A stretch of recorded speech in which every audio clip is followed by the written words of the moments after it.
My name is Grace, and I'm 32. The moment I heard my sister's voice again after 12 months of silence, I should have known she was planning to destroy me.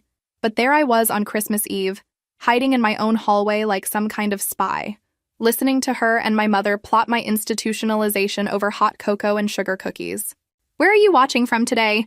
Drop your location in the comments below and hit that like and subscribe button if you've ever felt betrayed by the people who were supposed to love you most. You'll definitely want to stick around for what happened next. Let me take you back to how this nightmare began. December 15th, 2019. That's a date burned into my memory like a brand.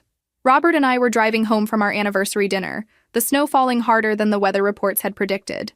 22 years together, and we were finally talking about starting that family we'd always said we wanted someday. Next Christmas, we might have a little one, Robert had said, reaching over to squeeze my hand as we navigated the winding mountain road.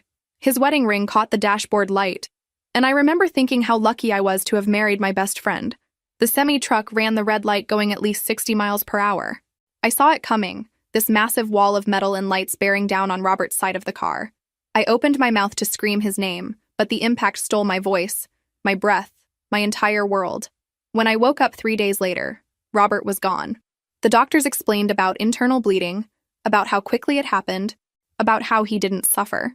They used gentle voices and kind eyes, but their words felt like they were coming from underwater. Everything sounded muffled, distant, wrong.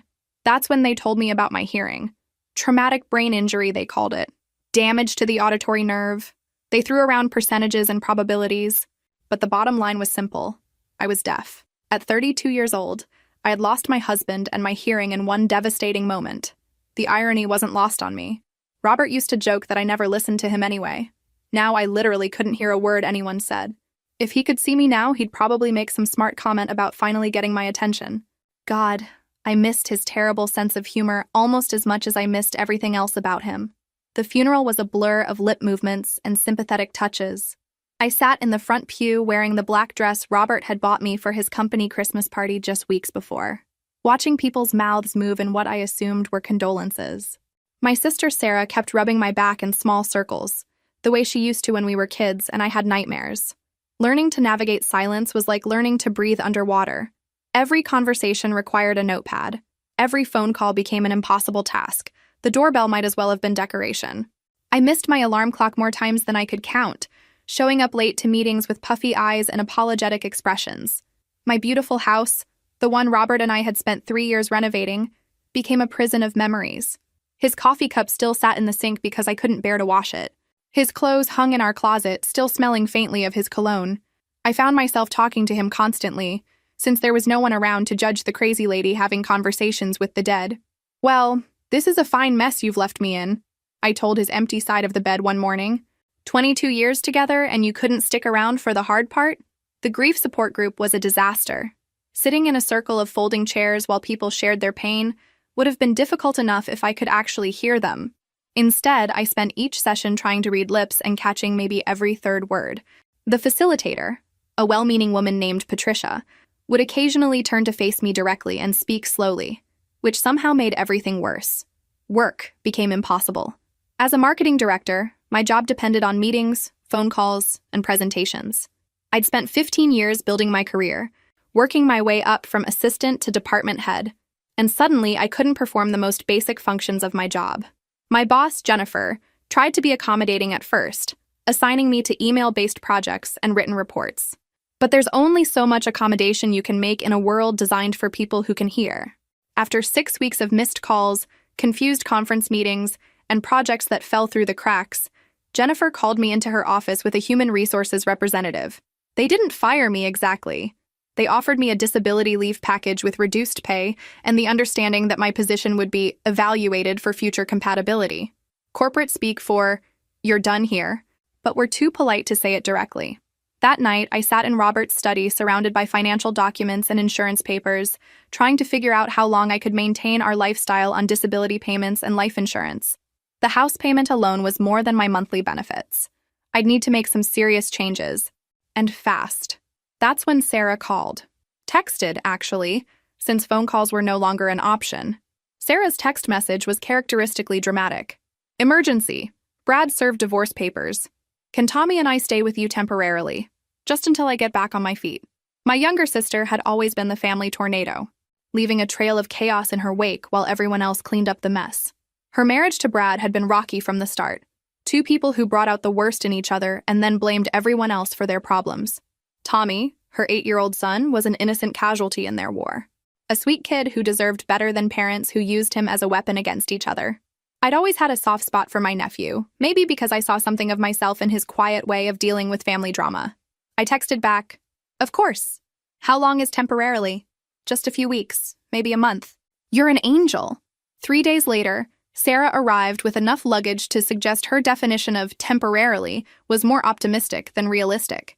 Tommy trudged behind her carrying a backpack and looking like he'd rather be anywhere else. "Grace!" Sarah enveloped me in a hug that smelled like stress and cheap perfume. "You look terrible. Have you been eating?" "Thanks for the pep talk, sis." "I'm fine," I said, focusing on her lips as she spoke. "Just tired." She bustled around my house like she owned it, directing Tommy to the guest room and claiming the upstairs bathroom for her products. Within an hour, my peaceful retreat had become command central for Sarah's personal crisis management. "I can help you with things," she announced, pulling out a notebook. "Phone calls, appointments, errands. Think of me as your personal assistant." It actually wasn't a terrible idea. Sarah had always been good with people, charming when she needed something. If she could handle the communication aspects of daily life that had become so challenging for me, maybe this arrangement could work for both of us. That first week, she proved surprisingly helpful. She scheduled my doctor appointments, answered the phone with professional courtesy, and even handled the insurance company when they tried to reduce my benefits. For the first time since the accident, I felt like I had an advocate. "See?" she said one evening after successfully arguing with my cell phone provider about my bill. "We make a good team. You've got the brains, I've got the mouth." Tommy was equally easy to have around. He was naturally quiet, preferring video games and books to the constant chatter that exhausted me. He seemed to understand that I couldn't hear him without looking directly at his face, and he made an effort to get my attention before speaking. "Aunt Grace?" he said one afternoon, tapping my shoulder gently. "Mom says you can't hear anything. Does it hurt?" "No, sweetie, it doesn't hurt. It's just quiet." He considered this seriously. "Sometimes I wish it was quiet at my house. Mom and Dad yelled a lot."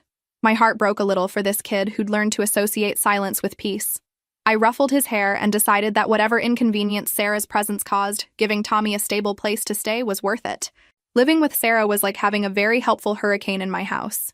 She reorganized my kitchen, rearranged my living room furniture for better flow, and appointed herself as my official interpreter with the outside world.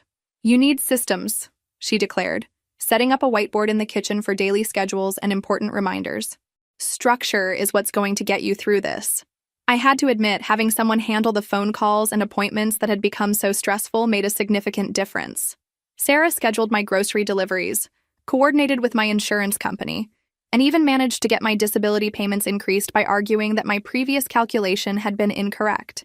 "You were letting them walk all over you," she said after a particularly successful phone call with Social Security. "Sometimes you need someone who isn't afraid to make noise."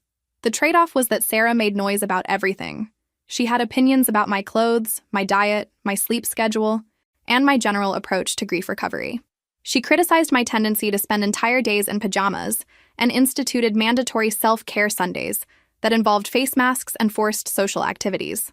"Isolation isn't healthy," she'd say, while literally dragging me to the farmer's market or the library. "Robert wouldn't want you to become a hermit."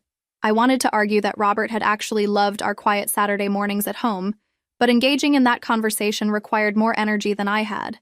It was easier to go along with Sarah's improvement programs and retreat to my bedroom when I needed space.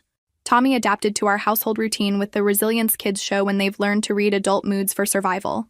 He did his homework at the kitchen table, kept his belongings organized, and never complained about the strange new normal we'd created. One evening, I found him in the living room carefully practicing writing individual letters on a piece of paper. "What are you working on?" I asked. He held up a book about sign language. "I thought maybe I could learn this so we could talk without you having to look at my mouth all the time." The gesture was so purely sweet that I had to blink back tears. This 8-year-old was showing more consideration for my disability than most adults in my life. "That's very thoughtful, Tommy. Maybe we can learn together." We spent the next hour practicing basic signs. "Thank you. Please. I love you." It was the first time since the accident that I'd felt genuinely hopeful about adapting to my new reality. Sarah found us on the couch, hands moving through the alphabet. "What's this?" she asked. "Tommy's learning sign language to communicate with Aunt Grace," Tommy explained proudly. Sarah's expression shifted to something I couldn't quite read. "That's nice. But Grace is getting better at lip reading every day. She probably won't need sign language much longer." I wanted to point out that lip reading was exhausting and imprecise. That sign language would actually be incredibly helpful. But Sarah had already moved on to discussing dinner plans, and the moment passed. Looking back now, I realized that was the first time I noticed Sarah's discomfort with anything that made my deafness seem permanent. She preferred to treat my hearing loss as a temporary inconvenience that would eventually resolve itself, rather than a disability I needed to learn to live with. Dr. Martinez's office became as familiar as my own living room over the following months. Sarah drove me to appointments with audiologists, neurologists, and specialists whose names I couldn't pronounce. Each visit followed the same pattern: tests, scans, hopeful questions, and disappointing answers. "The damage is significant," Dr. Martinez explained during one particularly thorough examination, her lips moving in the careful, exaggerated way people used when they remembered I was deaf. "But that doesn't mean we stop exploring options." Sarah took notes during every appointment, asking questions I was too tired to think of. She researched hearing aids, cochlear implants, and experimental treatments with the dedication of someone writing a doctoral thesis. "What about this stem cell therapy I read about?" she'd ask, sliding printouts across the doctor's desk. "Or this new surgery they're doing in Germany." Most of the options were either not suitable for my type of hearing loss or still experimental. Hearing aids were useless since the problem wasn't volume. It was that the signals weren't reaching my brain correctly. Traditional cochlear implants weren't appropriate because the specific location of my nerve damage made the surgery too risky. Each dead end felt like losing Robert all over again. I'd gotten used to the silence, but I hadn't gotten used to the isolation. Watching people have conversations I couldn't join, missing jokes, struggling to follow movies even with subtitles. The social exhaustion was overwhelming. "We'll figure this out," Sarah said after a particularly disappointing appointment. "There has to be something. You're too young to just accept this." I appreciated her determination even when it felt misguided. Sarah had always been a fixer, someone who believed every problem had a solution if you just worked hard enough to find it. In this case, her optimism was probably the only thing keeping me motivated to continue seeking treatment. The financial strain was becoming serious. Between doctor visits, tests, and treatments not covered by insurance, my savings were disappearing rapidly. Sarah helped me apply for additional assistance programs and even suggested I consider selling some of Robert's collectibles. "He'd want you to use whatever resources you have," she said gently. "His vintage guitar collection is just gathering dust." She was right, of course. Robert's guitars weren't helping anyone sitting in our closet, but selling them felt like erasing another piece of him from my life. "I'll think about it," I told her, which we both knew meant no.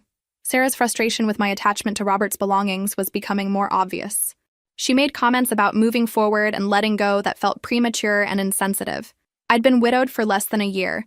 Was I really supposed to pack up his entire existence because it was inconvenient for my recovery? "I'm not saying throw everything away," she clarified after I called her out on a particularly sharp comment. "I'm saying maybe creating some space for new experiences would be healthy." "What new experiences?" I couldn't work, couldn't socialize normally, and spent most of my energy just managing basic daily tasks. The idea that I should also be pursuing personal growth felt absurd, but I kept those thoughts to myself. Sarah was helping me navigate a world that had become significantly more complicated, and I was grateful for her support. If that meant listening to occasional lectures about my coping strategies, it seemed like a fair trade. Dr. Chen's name appeared on my referral list almost by accident. My regular audiologist mentioned her in passing, a specialist who worked with traumatic hearing loss cases and had been researching newer surgical techniques. "Probably another dead end," Sarah said as we drove to the appointment, "but worth investigating." Dr. Chen's office was different from the others, less sterile, more comfortable. She took time to explain her background, her research, and her approach to cases like mine. Unlike previous doctors who seemed to be going through diagnostic motions, she genuinely seemed interested in finding solutions. "Your case is challenging," she admitted after reviewing my extensive medical files, "but not impossible. There's a newer surgical technique that might work for your specific type of nerve damage." My heart started beating faster. After months of disappointment, I'd trained myself not to get excited about potential treatments, but something in Dr. Chen's manner suggested this wasn't another false hope. "The surgery involves bypassing the damaged auditory nerve and connecting directly to functioning neural pathways," she continued. It's complex, and the success rates are still being established. But for patients with your specific injury pattern, we've seen promising results. Sarah leaned forward in her chair. What kind of success rates?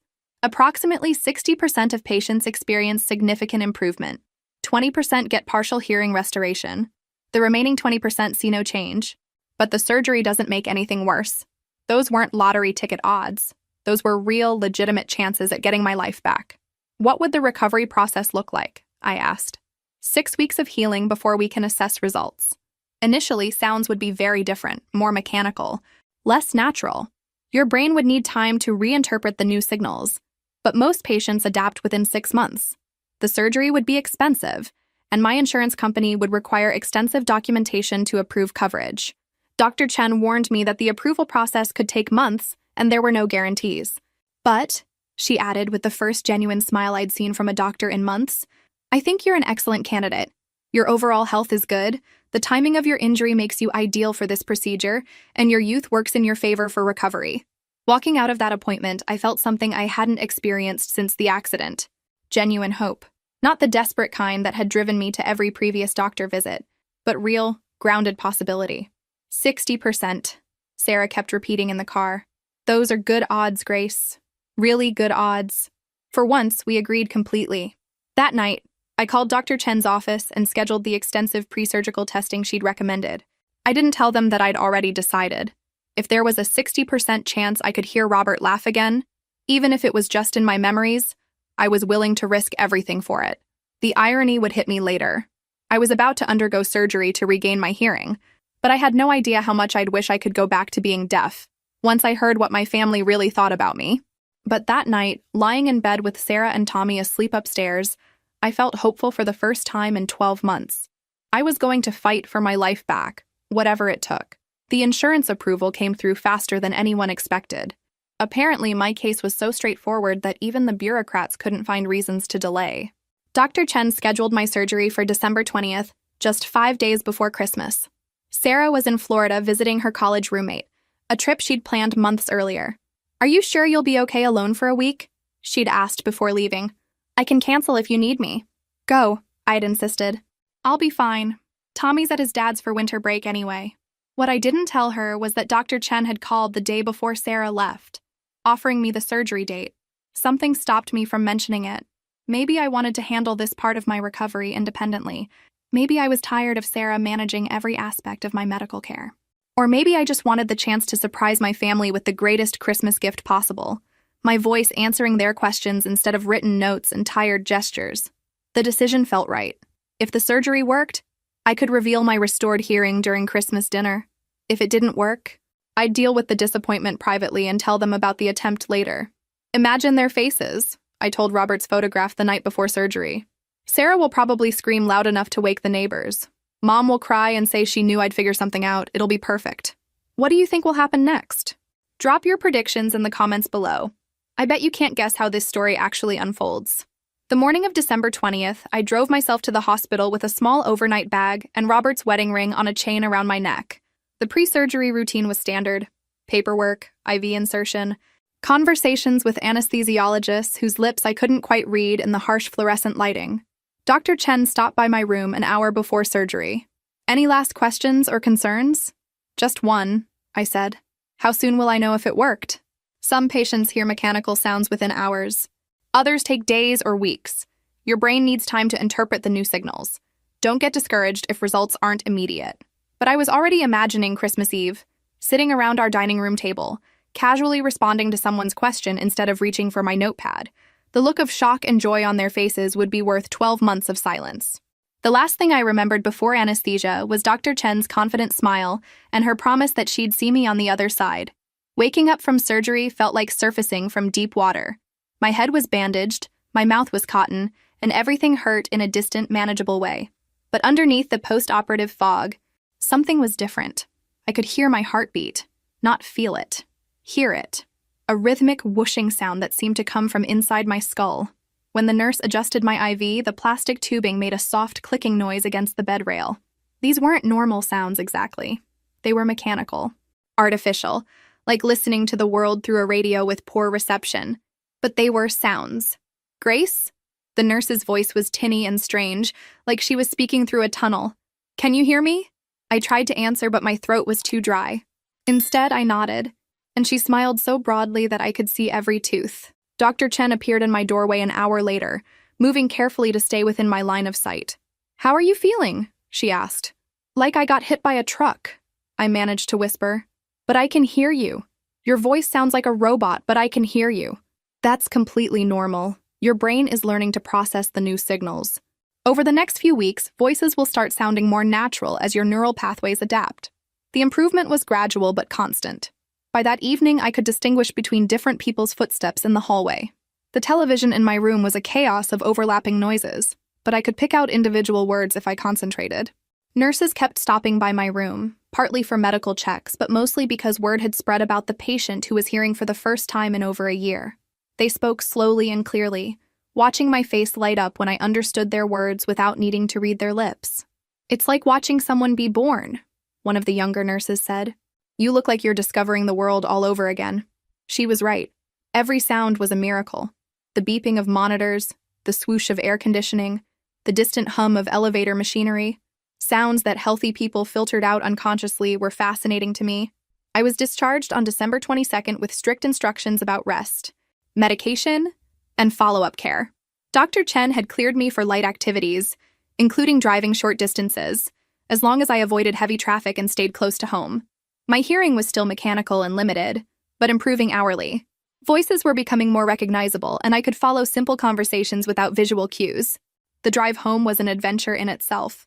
Turn signals, engine noise, radio static. I had to pull over twice just to absorb the overwhelming richness of auditory information. The world had become so much bigger than I remembered. Sarah wouldn't be home until Christmas Eve. I had 2 full days to practice listening, to adjust to this strange new version of hearing, and to plan my surprise announcement. "Soon," I told Robert's photograph that night. "Soon I'll be able to hear your laugh in my memories again." But some sounds, I was about to learn, you wish you could never hear at all. Sarah returned from Florida on December 23rd, looking tanned and relaxed, rolling her suitcase through the front door while talking on her phone in what she assumed was privacy. "No, Mother, I already told you. Grace is completely dependent on me now," she said, not bothering to look around for me. "She literally cannot function without constant help." I stood frozen in the kitchen doorway, hearing my sister's voice clearly for the first time in 12 months. This wasn't the supportive, protective Sarah who'd been advocating for my medical care. This was someone else entirely. "The house is gorgeous, obviously," she continued, setting her suitcase down heavily on my hardwood floor. "Robert had excellent taste, even if Grace doesn't appreciate it anymore. She's basically just existing here like some kind of ghost." My hearing was still imperfect, slightly robotic, but good enough to catch every brutal word. "Trust me, she's not going anywhere. She can barely handle a grocery store trip alone. I've become her full-time caretaker, and she doesn't even realize how much she depends on me." Sarah wandered into the living room, still clutching her phone, completely unaware that I could hear her character assassination.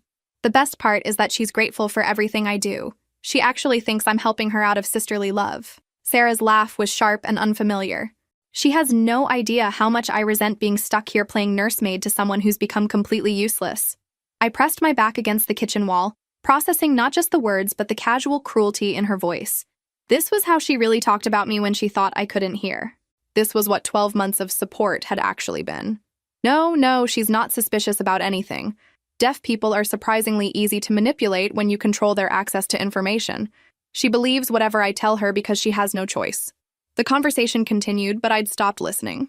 Instead, I was replaying the last year and a half through this new lens. Every doctor's appointment Sarah had managed, every phone call she'd handled, every decision she'd influenced. How much of my isolation had been orchestrated rather than circumstantial? When Sarah finally hung up and called out, "Grace, I'm home!" I emerged from the kitchen wearing the same grateful smile I'd perfected over months of dependency. "Welcome back," I said, focusing on her lips out of habit. "How was your trip?" "Wonderful. Miami was gorgeous, and Jennifer's new condo has the most amazing view." Sarah hugged me with the same warmth she'd shown before, as if she hadn't just spent 10 minutes describing me as a burden and a fool. "I missed you, though. How did you manage without me?" "Just fine," I said, which was apparently more accurate than either of us had realized. That night, I lay awake planning my Christmas surprise with a completely different motivation. It wasn't just about revealing my restored hearing anymore. It was about discovering what else my family said when they thought I couldn't hear them. Christmas Eve morning brought my mother's arrival along with enough luggage for a week-long stay. Mom embraced me with the careful gentleness she'd perfected since the accident, speaking slowly and directly to my face.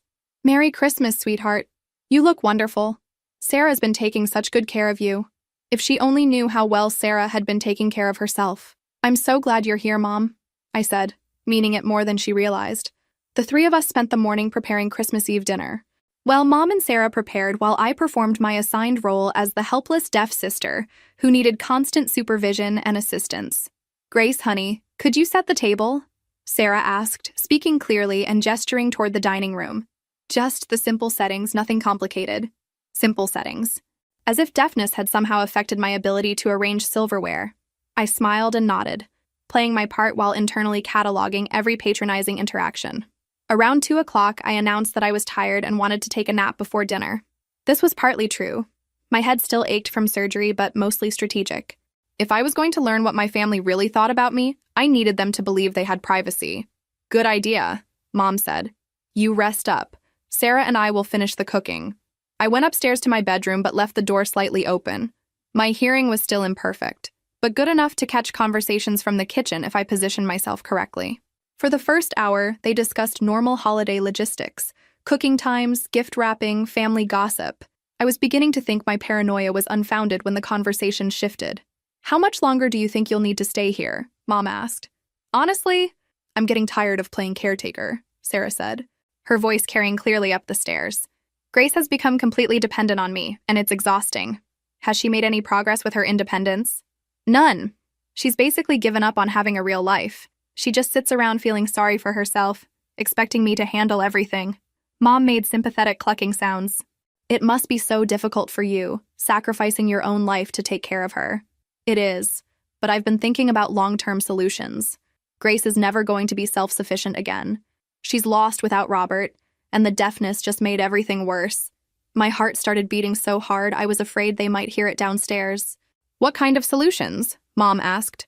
"Well, this house is worth at least $2 million, and Grace has substantial life insurance money that she's barely touched. She's basically sitting on a fortune while living like an invalid." "Sarah, what are you suggesting?" "I'm suggesting that someone needs to make practical decisions for her future. Grace clearly can't take care of herself anymore. She needs professional care, and I need to get my own life back." The silence stretched so long I wondered if they'd stop talking. Finally, Mom spoke. "You mean like a care facility?" "Exactly. There are excellent places that specialize in people with disabilities. Grace would be much better off somewhere designed for her needs, and frankly, she's become a burden on this entire family." "But Sarah, that's a big step. Grace seems to be managing reasonably well with your help." "Managing? Mom, she's completely useless. She can't work, can't drive safely, can't even answer her own phone. She's 32 years old and living like an elderly invalid." Each word hit me like a physical blow, but I forced myself to keep listening. "And honestly," Sarah continued, "I think Robert's death broke something in her brain beyond just the hearing loss. She's not the same person anymore. She's weak, dependent, pathetic." "Sarah, that seems harsh." "It's realistic. And meanwhile, I'm stuck here playing nursemaid instead of building my own life. Tommy needs stability, I need a career, and Grace needs professional care. Selling this house and using the money for her care facility would solve everyone's problems." "What about Grace's opinion on this plan?" Sarah's laugh was cold and calculating. "Grace doesn't get to have opinions anymore, Mom. That's what happens when you become completely dependent on other people. They start making your decisions for you." I grabbed my phone and started recording. Sarah's voice came through crystal clear on my phone recording as she laid out her complete plan for my future. "I've already researched facilities. There's an excellent place about an hour north that specializes in people with traumatic injuries. Grace would have her own room, professional caregivers, structured activities." "And the house?" Mom asked.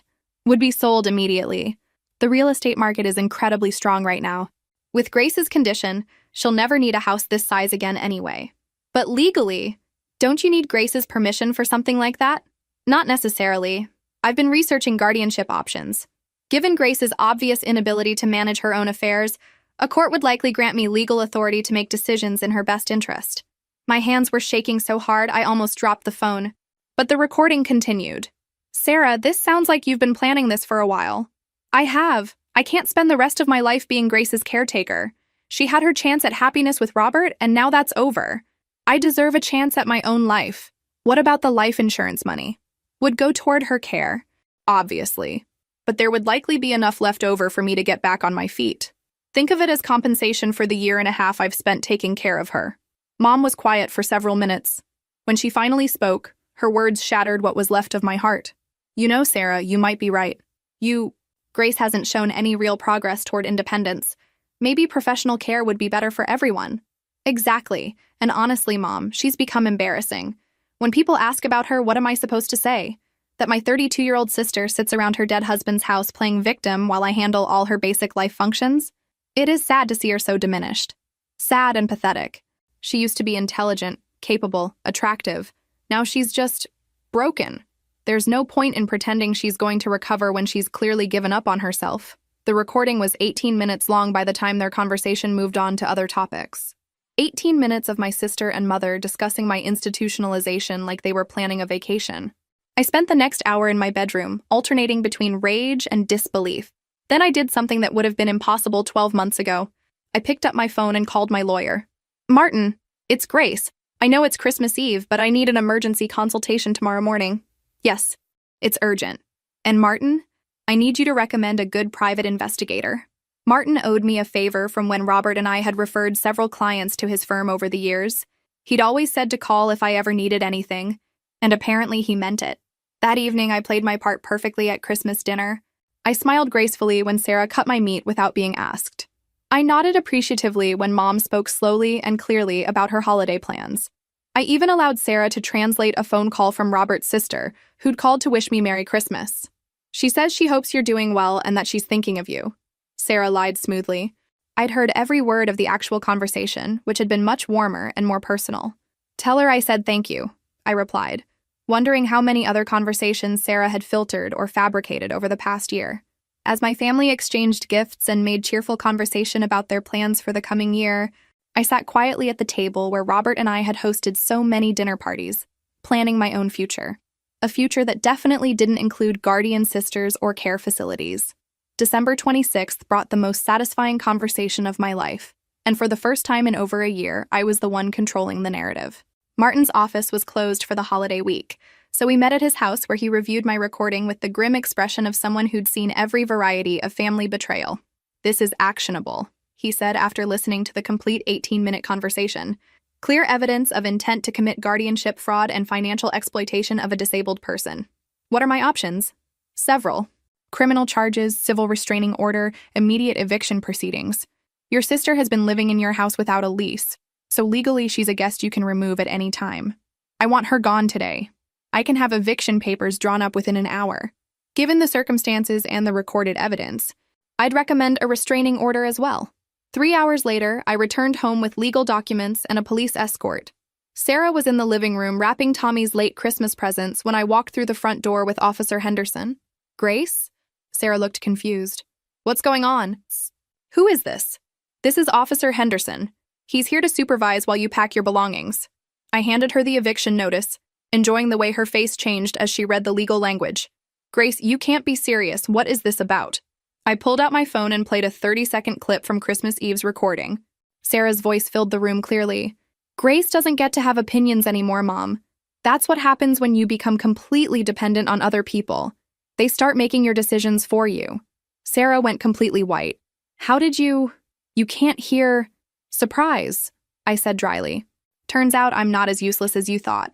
The next hour was the most educational of Sarah's life. She tried denial, claiming the recording was somehow fabricated. Then anger, screaming about ungrateful sisters and family loyalty. Finally, bargaining, promising that she'd been joking, that she never meant any of it, that she'd been stressed and said things she didn't mean. 18 months of planning my institutionalization was just stress talking? I asked. Researching guardianship fraud was a joke? Officer Henderson remained professionally neutral while Sarah packed her belongings, but I caught him hiding a smile when she tried to argue that some of my household items were actually hers. The coffee maker was a gift, she insisted. From Robert and me to you for your birthday 3 years ago, I replied. When you were living in your own apartment and had your own life. Take it. Tommy appeared in the doorway as Sarah was loading her final suitcase. What's happening, Mom? Why are we leaving? Sarah looked at me with something that might have been desperation. Grace had surgery without telling us. She can hear now, and she's upset about some private conversations she overheard. Private conversations about selling my house and having me committed? Tommy's eyes widened. Even at 8 years old, he understood the implications. Aunt Grace, he said quietly, I'm sorry my mom said those things. This kid had nothing to apologize for. I knelt down to his eye level and signed, I love you. One of the phrases we'd learned together months earlier.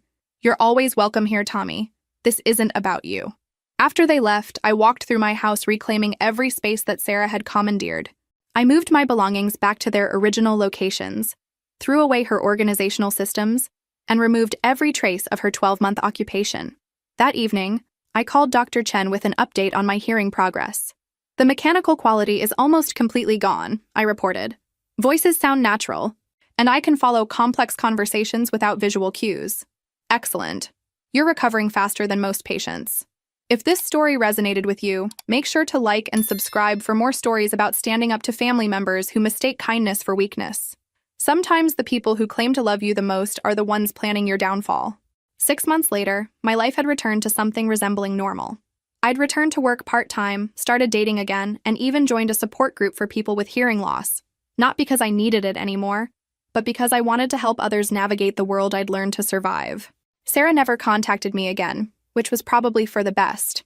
Mom called once to apologize and suggest that maybe there had been misunderstandings about Sarah's intentions. No misunderstanding, Mom, I told her. I have 18 minutes of recorded evidence proving exactly what her intentions were. The house felt peaceful again, filled with sounds I'd learned to appreciate. The coffee maker gurgling in the morning, rain against the windows, my own voice singing along to songs that had been silent for too long. Sometimes I catch myself talking to Robert again. But now it's different. Instead of desperate conversations with the dead,